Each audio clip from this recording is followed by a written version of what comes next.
এই ছেলে, তোমাকে বলছি তুমি সাবধান থেকো।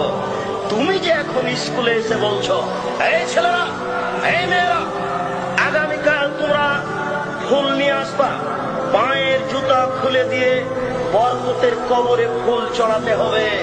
তোমার মাস্টার ডিগ্রিকে কবর দিতে এসেছি, তুমি মনে রেখো।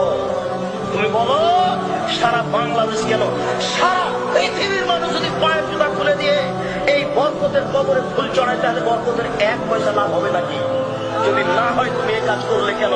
তাহলে কোন সরস্বতী ভগবতীর কাছে কলা দেওয়া আর তোমার এই কবরে ফুল চড়ানো দুইটা সময় হয় কি? তুমি মুসলিম, তুমি মুসলিম, তুমি চিরনবীর, তুমি মরণকে করো না ভয়।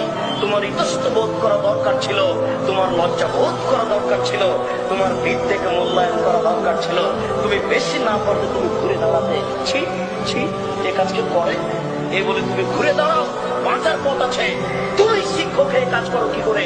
সারা পৃথিবীর মানুষ যদি পায়ের জুতা খুলে দিয়ে ফুল চড়াই, বরকতের 1 পয়সা উপকার করতে পারবে না। যদি সেদিন তুমি বলতে, এই ছেলেরা শোনো, তারা জীবন দিয়েছে, তারা রক্ত দিয়েছে, তোমরা একটু তার জন্য ক্ষমা চাও।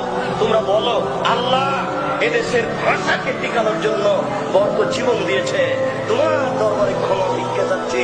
সে মানুষ, বরকত মানুষ, মানুষ, তার কোনো ভুল ত্রুটি থাকতে পারে। তোমাকে বলছি, দয়া করে তুমি তাকে ক্ষমা করো, দয়া করে তুমি তাকে ক্ষমা করো।